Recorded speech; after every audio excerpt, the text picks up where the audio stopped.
Adrishtam Ashuthat, excuse me, Adrishtam Ashutam Chatra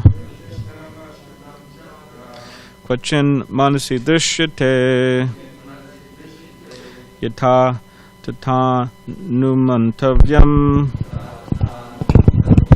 deshakala kriyashrayam adrishtam ashutam chatra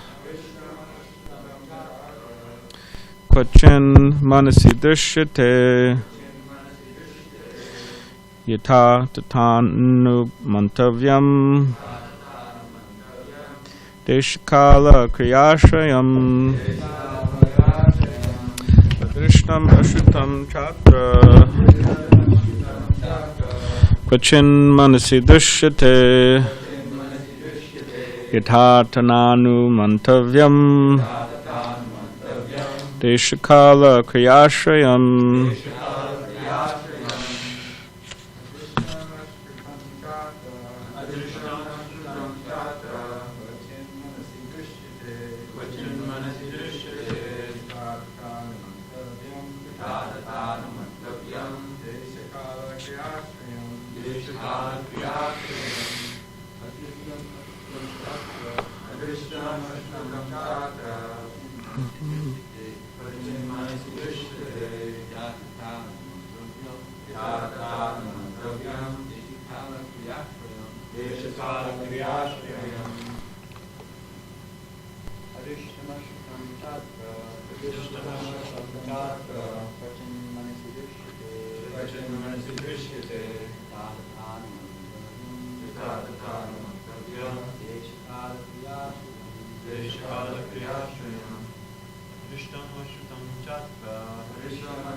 Like to try, Mike?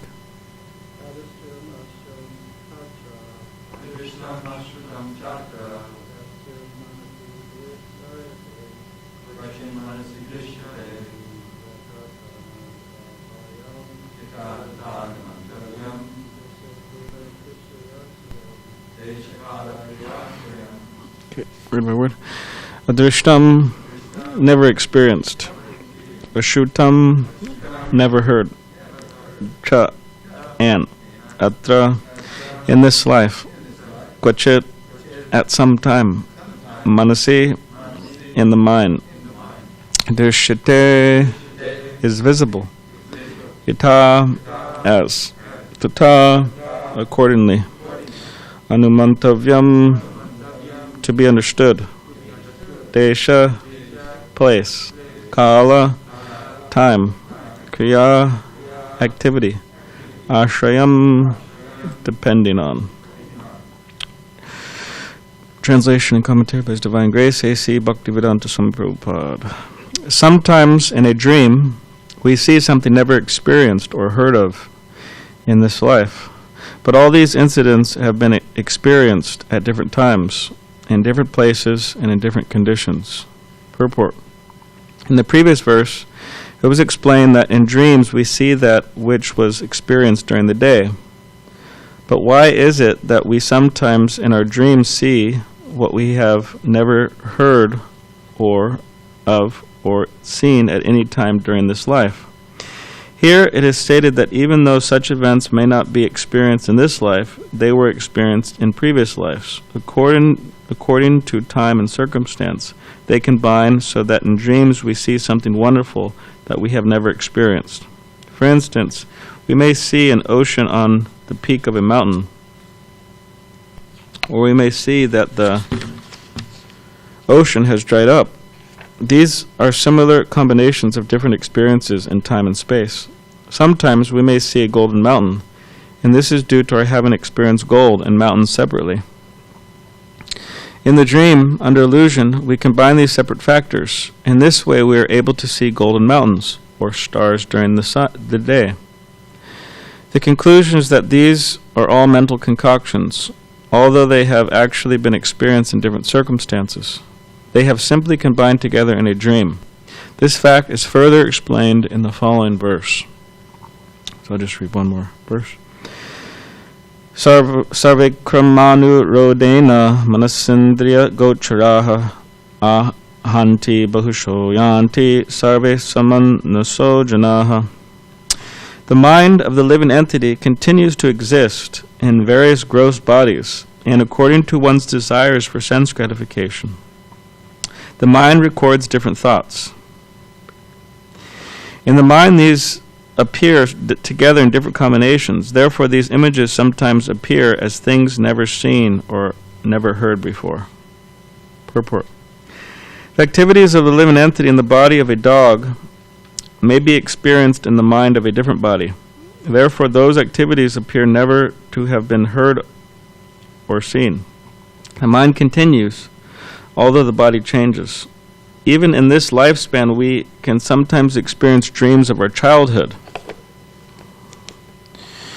Although such incidents now appear strange, it is to be understood that they are recorded in the mind. Because of this, they become visible in dreams. The transmigration of the soul is caused by the subtle body, which is the storehouse of all kinds of material desires. Unless one is fully absorbed in Krishna consciousness, material desires will come and go. That is the nature of the mind, thinking, feeling, and willing. As long as the mind is not engaged in meditation on the lotus feet of the Supreme Personality of Godhead, Krishna, the mind will desire so many material enjoyments. Sensual images are recorded in the mind in chronological order, and they become manifest one after another. Therefore, the living entity has to accept one body after another. The mind plans material enjoyment, and the gross body serves as the instrument to realize such desires and plans. The mind is the platform onto which all desires come and go. Srila Narottam Das Thakur therefore sings, Guru Mukha Padmavakya Chittatekara Akya Arak Na Kaliha Mana Asha. Narottam Das Thakur advises everyone to stick to the principle of carrying out the orders of the spiritual master. One should not desire anything else. If the regulative principles ordered by the spiritual master are followed rigidly, the mind will gradually be trained to desire nothing but the service of Krishna. Such training is the perfection of life.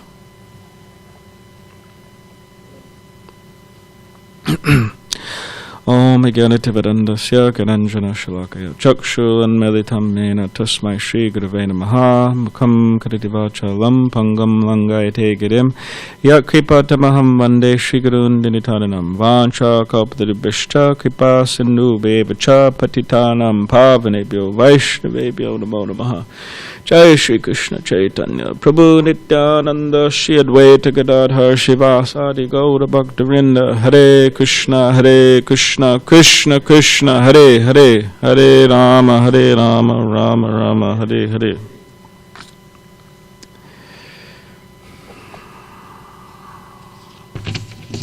I'll just read the translations again. Sometimes in a dream we see something never experienced or heard of in this life, but all these incidents have been experienced at different times, in different places, and in different conditions. The mind of the living entity continues to exist in various gross bodies, and according to one's desires for sense gratification, the mind records different thoughts. In the mind, these appear together in different combinations. Therefore, these images sometimes appear as things never seen or never heard before.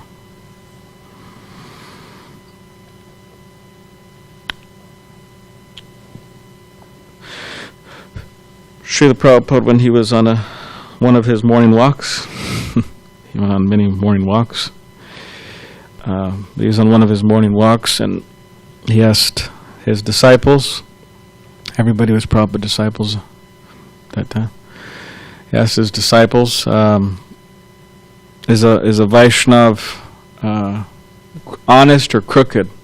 And then all the devotees, they said, well, the Vaishnava is honest. Of course, Vaishnava isn't crooked, right? And Prabhupada laughed and he said, actually, Vaishnava is crooked. And then devotees said, oh, well, how is that? And then Prabhupada gave the example of himself. He said, well, what was that? He said, well, I told all of you, just come and, chant Hare Krishna, and now, I tricked all of you, Come, chant Hare Krishna, and now look at all of you, you've surrendered your lives to Krishna. So here in these verses and purports we've been reading recently, in today's verse and purport, it's talking about Srila Prabhupada's mentioning material desires and how the subtle body is a storehouse of all kinds of material desires. So usually, following Srila Prabhupada, we may not so upfront directly tell people, or at least give them the idea that they have to give up all material desires. It means their desires have to become zero. Material desires have to become zero. And actually, the standard is it's high, the most high. But as people begin to chant Hare Krishna, as people get more involved, and as some time passes, and they take up more of the principles of Krishna consciousness, and they start becoming devotees, and they engage in the process of Krishna consciousness, then they realize, or we realize, that yes, material desires have to be given up, and all material desires have to be given up. It becomes zero. And that's a good thing. We should, understand that. We should strive for that. And therefore, it's very important to understand the workings of Maya, the workings of the material energy, or the workings of our materialistic mind.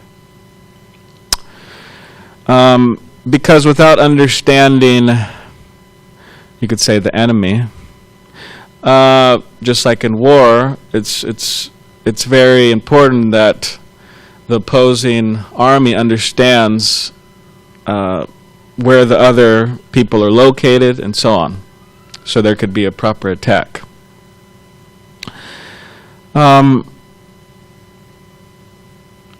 So it's very important we understand the workings of the mind,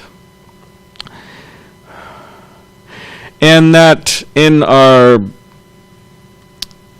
the conditioned state of existence, where we're not fully Krishna conscious,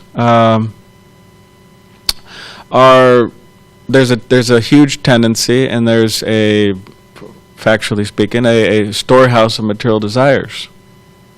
And therefore, because there's material desires, there's a tendency to act in a material way, or materialistically. The mind is not fully purified. And therefore, in the daydream, there's a tendency to act sinfully or immorally in different ways. And in the night dream also. People only want to go to sleep and get some peace, but they just, the mind's also active and things are coming up. Whereas in the case of a fully Krishna conscious person, or a pure devotee, or somebody who's advancing in Krishna conscious those tendencies slacken, or those tendencies are just absent. It's like Srila Prabhupada's dreams. Srila Prabhupada would have different dreams, and a couple come to mind which he shared with the devotees. He didn't share all the time his dreams, but he would sometimes share. And that he had a dream one time that there was a Harinam party, and he said that there were chanters and there were non-chanters. And then the chanters became chanters. The non-chanters became chanters. And And this was the essence of Srila Prabhupada's dream he was telling the devotee. So then a devotee asked Prabhupada, Tamal Krishna Goswami asked Prabhupada, Prabhupada, did any of the did any of the chanters become non-chanters? And then Prabhupada said, no. He said, how can that be? He said, their name is already written on who is going back to Godhead. So, anyways, that was one of Prabhupada's dreams. Harinam party, non-chanters becoming chanters. Prabhupada also said that he had the dream of his spiritual master coming to him and encouraging him and ordering him to take sannyas, accept sannyas. So that was one of Prabhupada's dreams as well. And that was a reoccurring dream in his householder days, and also, before Prabhupada did it, it would be a reoccurring dream of his. Prabhupada also said he was dreaming of coming to New York. Also dreaming. So, and these were all obviously Krishna conscious dreams and pure. So therefore, this idea of understanding how material desires work and how the mind works, and getting back to that point, is that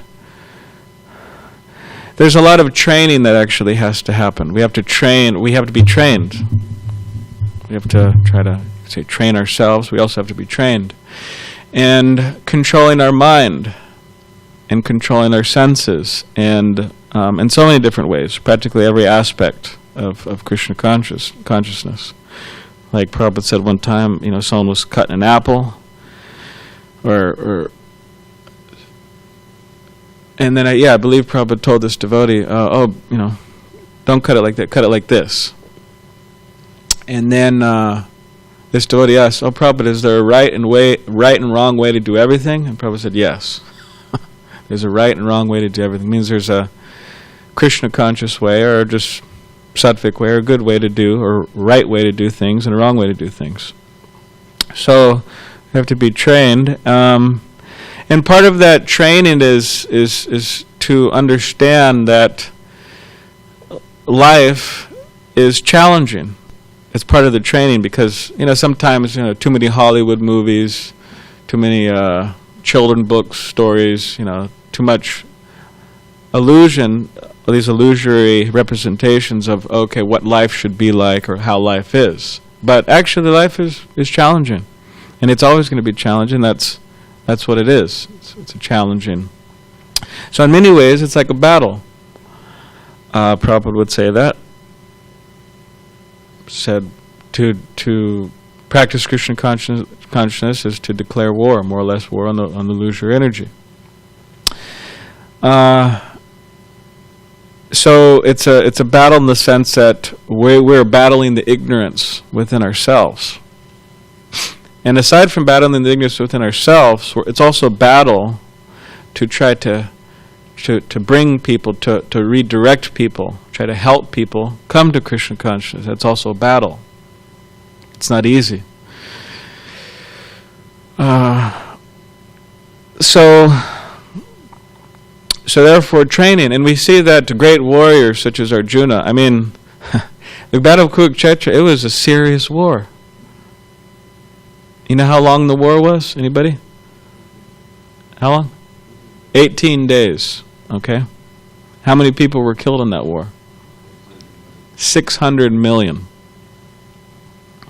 And how long were they battling every day? I don't know. Morning to evening. And then they'd take their break. In the evening, everything would be, right, peaceful. There wouldn't be a war going on. Of course, there was Ashwatthama, but... and how long did Arjuna have to train for that? Every day of his life, right? Many hours he was training. It wasn't that he just, all right, Arjuna, now go out on the battlefield, right? Or all the warriors, just to speak. All of these warriors were seriously trained. They were not, and even, right? The warriors or the armies, within modern times, they're also trained. It's understood. The warriors have to be trained. So similarly, in the battle of ignorance the devotees we're engaging in, we also have to train every day.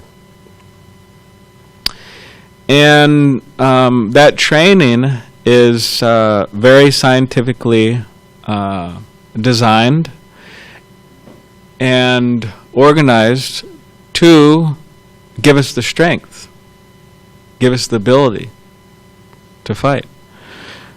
And Srila Prabhupada, he engaged in it. Our spiritual masters, those of us who aren't direct disciples of Srila Prabhupada, they engage in it. And previous acharyas engage in it. Everybody engages in it. Whoever's a devotee engages in it. That is the process. Morning program. There's no way around it for somebody who wants to be successful.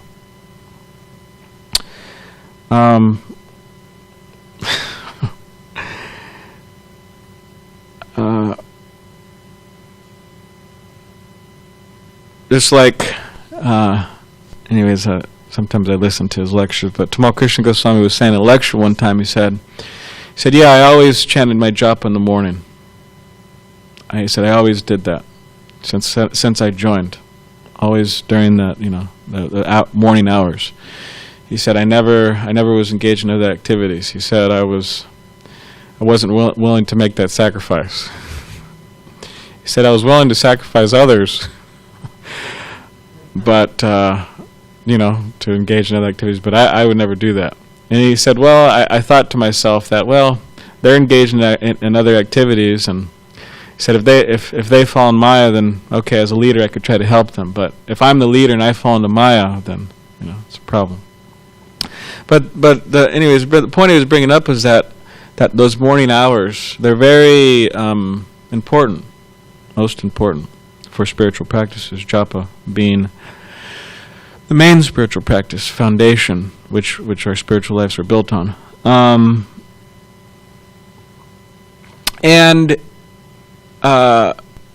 And whether one is in the brahmacharya ashram, whether one is in the grihastha ashram, whether one's in the vanaprastha ashram, whether one's in the sannyasa ashram, whatever ashram they're in, these morning hours, and specifically japa, of course the whole morning program, but is essential.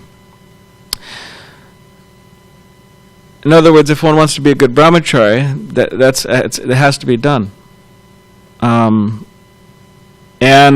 if one doesn't do that, then they won't be a good grihastha, and they won't be a good vanaprastha, and they won't be a good sannyasi. And therefore, brahmacharya is the training period, whereas most people move on to those other ashrams. And even if they don't move on, they won't be a good brahmacharya if they don't do that. So, and why is that? Because we have to learn how to get a taste for those morning hours, because let's say one doesn't remain a brahmachari, one becomes a grihastha. Okay, what does that mean practically? That means you have to work. You have to make a living, to work, make money. Not just going to fall from the sky. Got to work hard for it.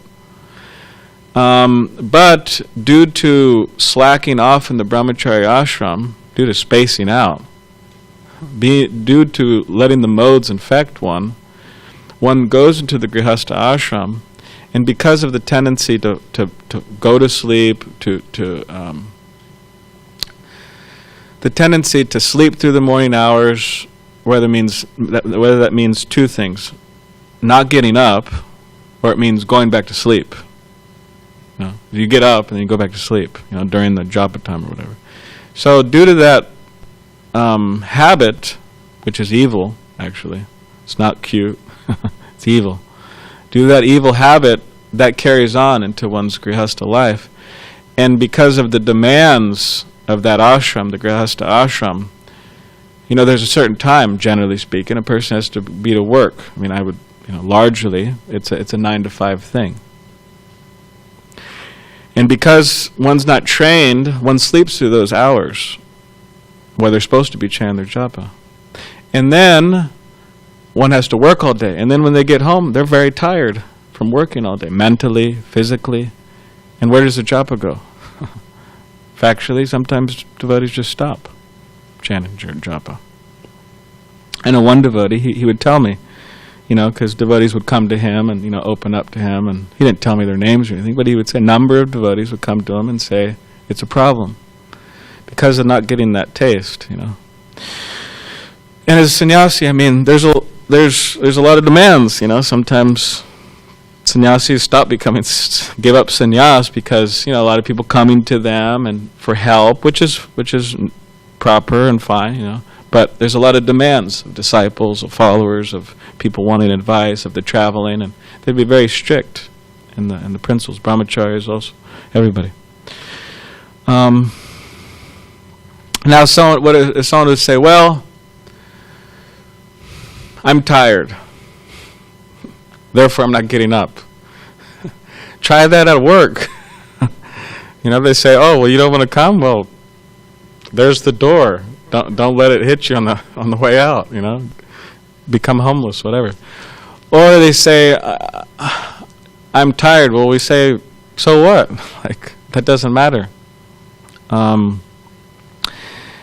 Means that if we fail in this regard, the morning hours, we're sure to fail on the hours of the day.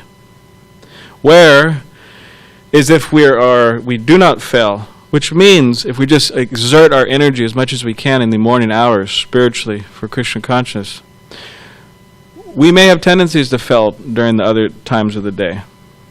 And we may. But ultimately, because of those morning hours, it will gradually give us the strength to overcome. Whereas, following the other program, there's no question of, practically speaking, of gradually developing that strength, because the training is not being done in the morning. So therefore, what's the question of being strong at the other times? It's ludicrous, actually. It doesn't make any sense. So if someone says, I'm tired, we say, well, fight it. I'm tired in the morning, fight it. Arjuna, another one of his names is Gudakesh. Means he conquers sleep. He wasn't conquered by it, he conquered it. So, means that a warrior or whoever, in life sometimes, we don't get enough sleep. Sometimes the sleep's not so good at night, whatever. There's a whole thing going on, right? But as Vaishnavas, we're meant to conquer it, Gudakesh.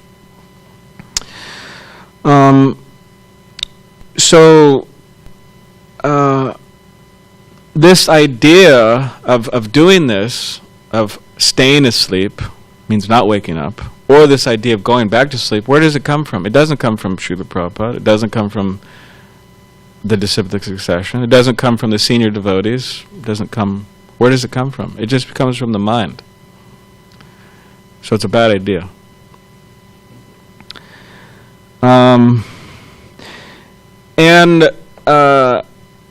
So this is how we could gradually get closer to attain the perfection of life, by training. And what is that? To desire nothing else besides the service of the spiritual master, by the service of Krishna. Right? We should make our minds one with the instruction of the spiritual master, and we shouldn't desire anything else. So this seems like a tall order. It is. But how is it possible? By this morning program. Seriously, sincerely, as much as we can, in a serious and sincere way, engage in it. Then it's possible. It may take some time, but it's possible. Because the issue comes is that, okay, for those who aren't serious, then whatever I'm saying doesn't really matter. But for those who are serious, or for those we're trying to be serious, then it does matter. Not because I'm saying it, but because it's because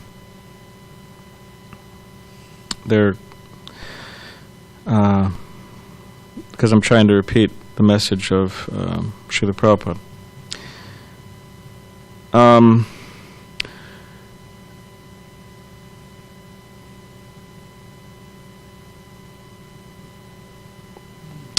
So Bhaktisiddhanta Saraswati Thakur, he would give an example. He would give many examples, but this was one of the examples. He says that, which isn't such a common one, I haven't heard so much, but anyways. He says that the analogy is that there's an opium smoker, right? And he's on one side of a river. And he's on one side, and with the fire for lighting his pipe on the other. So there's a fire for lighting his pipe on one side of the river, and then there's the opium smoker on the other side, and there's a river. So in other words, it's not going to work. You can't light your pipe, if the fire's on the other side of the river. The fire has to be on your side, or you have to be on the side of the fire. So he said, similarly, a devotee desires to unite with Krishna, desires to become Krishna conscious, desires to give up material desires, remains separated by the raging river of his disqualifications. So you have Krishna, and you have this platform of Krishna consciousness, freedom from all these different. And then I'm on the other side, and I remain separated right from the raging river. And sometimes you're not. A lot of these rivers you don't want to mess with them. Just like every year in Mayapur, right? They tell the devotees, be careful. Don't think you're strong and try to swim across Ganga. You're going to be carried away, and you're going to drown. And unfortunately, it happens. You hear about it in Mayapur. Yeah, of course, it's in Mayapur. It's in the Ganga, but. The point is, it's a raging river.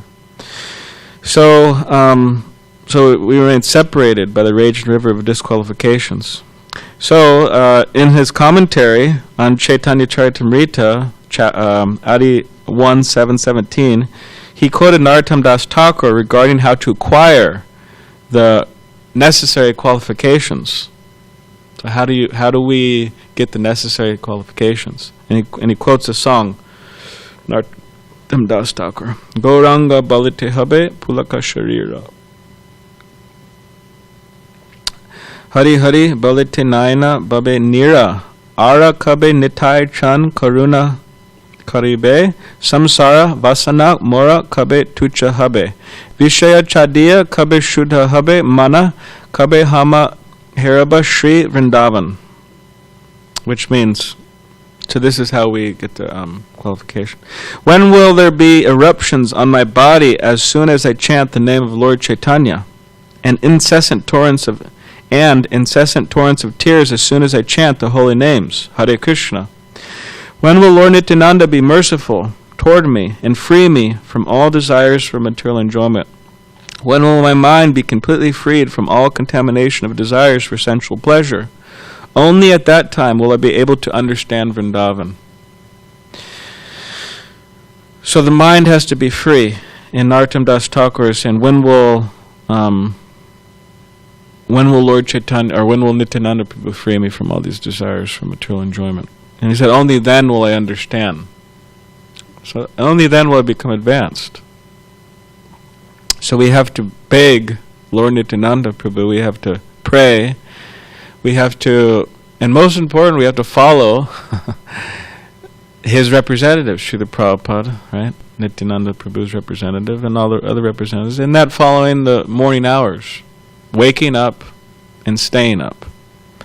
And I have a raging river of disqualifications. But one thing that I did, and I always did, is I always got up in the morning and I always stayed up. I never went back to sleep, practically speaking. And due to, Bhakti Ananda Tirtha Maharaj's good example, due to his pressure, due to his, mostly his example, I followed that, He never went back to sleep, and that helped me, at least, to whatever degree I've helped, at least stay around and try to engage in the practices of Krishna consciousness.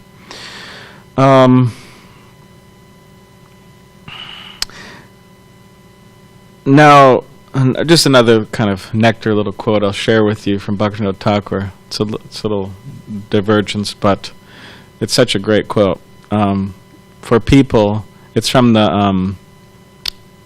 Bhajan Rahasya, which is said to be a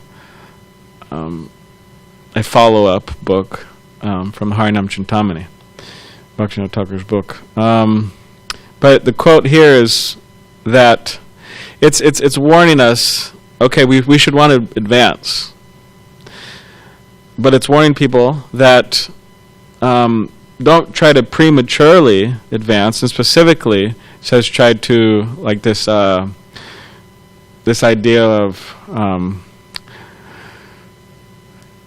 understanding one's identity in the spiritual world and their true identity. And he says here that if without achieving the required eligibility, one contemplates his siddhadeha, so one contemplates his spiritual form, then due to lack of transcendental strength, he will develop opposite inclinations. Opposite inclinations. So prematurely, if one meditates on their spiritual, form, then they'll develop opposite inclinations. I mean, instead of going that way, they'll go the other way. That's Bhaktivinoda Thakur. So he quotes it just after this. So yes, we should want to get free and pray to Lord Nityananda, beg Lord Nityananda Prabhu, engage in the process, and still be careful not to premature, because we may make some progress, but if we try to jump the gun, as they say, then opposite inclinations will develop. So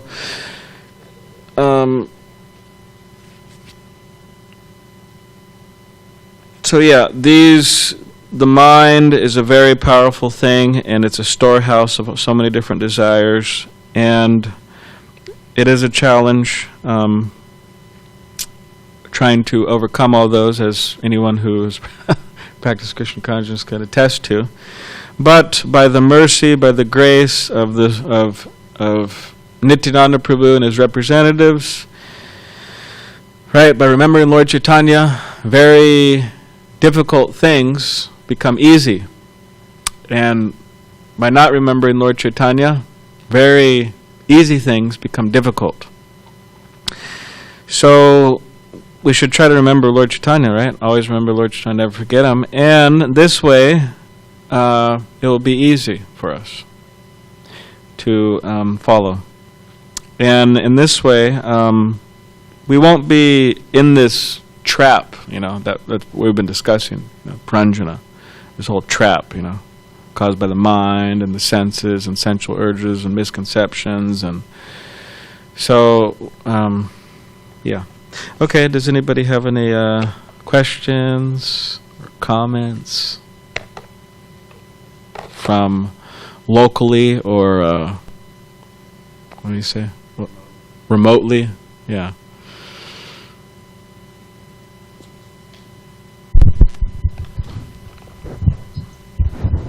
Thank you, Balaram. Thank you. Some decades ago, they would have said, without attending the morning and evening program. Yes. Fast forward to present time, we're hearing that, the standard is, unless you attend this morning program. I hope we don't fast forward some future decades and no telling what's Chant left. 4 rounds. Yeah. Yeah, it's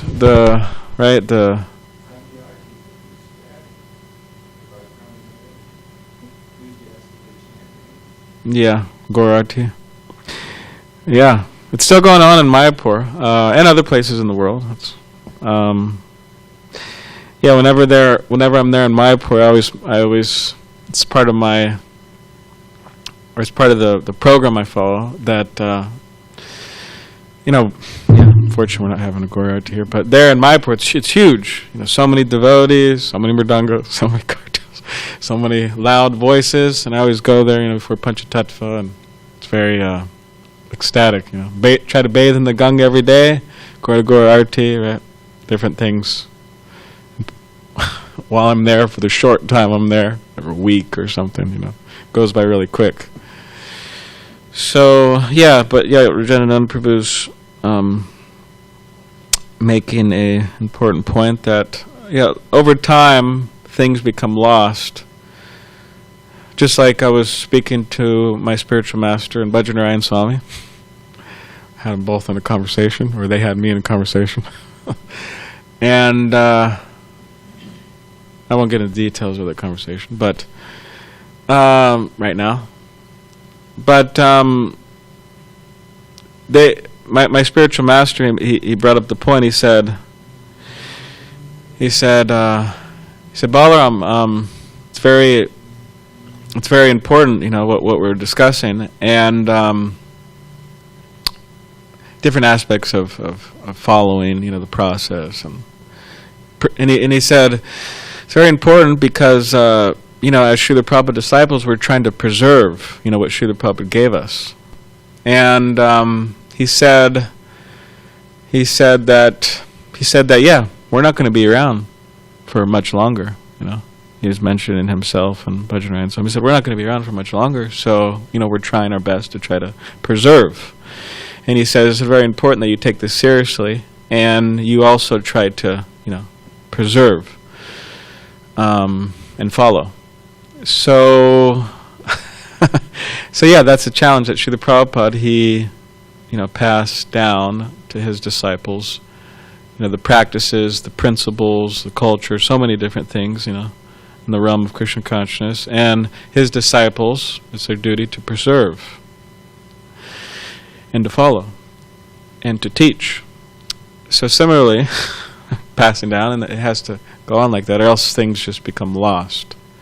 So therefore, studying Srila Prabhupada's books, listening to Srila Prabhupada, knowing who he is, what he stands for, not trying to censor Srila Prabhupada, try to censor him and in different ways. It's important that we stand for what Prabhupada, his commentaries, Bhaktivedanta purports, and we explain them, and we stand behind them, and we don't try to explain them away or try to censor Prabhupada in any way, but we just repeat what he says, and don't just bring up the easy to digest topics. You have to bring up all different types of topics to people. So, yeah. So does anybody have any other comments, questions? Okay. All right. Kantrad Srimad Bhagavatam ki jai, Srila Prabhupada ki jai.